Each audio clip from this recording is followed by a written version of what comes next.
பாகற்காய் ரொம்ப கசக்கும். சின்ன குழந்தைகள் முதல் பெரியவர்கள் வரைக்கும் நிறைய பேர் வேணான்னு சொல்லி ஒதுக்குவாங்க. ஆனா இப்படி செஞ்சு பாருங்க, கொஞ்சம் கூட கசக்கிற தன்மையே தெரியாம ரொம்ப ரொம்ப டேஸ்டா கேட்டு வாங்கி சாப்பிடுவாங்க இந்த ரெசிபி. இட்லி, தோசை, சாதம் கூட வச்சு சாப்பிட ரொம்ப சுவையா இருக்கும். கட்டாயம் ட்ரை பண்ணி பாருங்க. இப்போ வாங்க இந்த ரெசிபி எப்படி செய்யறதுன்னு பார்க்கலாம். இப்போ ஒரு கடாய் எடுத்துக்கோங்க. அதில் நம்ம சின்ன சின்னதாக நறுக்கி வச்சிருக்க பாகற்காயும் வெங்காயத்தையும் சேர்த்து தண்ணீரில் ஊற விட்டுக்கோங்க. அதில் கொஞ்சம் கல்லுப்பு அல்லது பொடியுப்பு சேர்த்து 1/4 டீஸ்பூன் மஞ்சள் பொடி சேர்த்து மூடி போட்டு வேக வைங்க. இப்போ ஒரு ஜார் எடுத்துக்கோங்க. அதில் அரை கப் பாவக்காய்க்கு 1/4 டீஸ்பூன் திருவன தேங்காய் சேர்த்துக்கோங்க.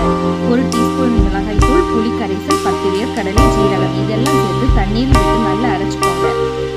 இப்போ நம்ம வேக வச்சிருக்கிற பாகக்காயை நல்லா கிளறி விட்டுக்கோங்க. அதில் இருக்கிற தண்ணீர் எல்லாம் கொஞ்சம் வற்றி பாகக்காய் நல்லா கலர் மாறி இருக்கும்.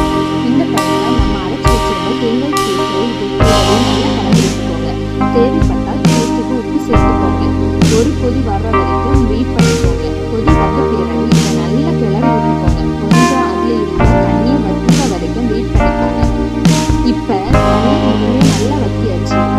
இது கொதிச்சாச்சு. தண்ணீர் வற்றி கிரேவி பதத்துக்கும் வந்தாச்சு. இப்போ தண்ணீர் சேர்த்துக்கோங்க. இப்போ இதை நல்லா மிக்ஸ் பண்ணிக்கோங்க.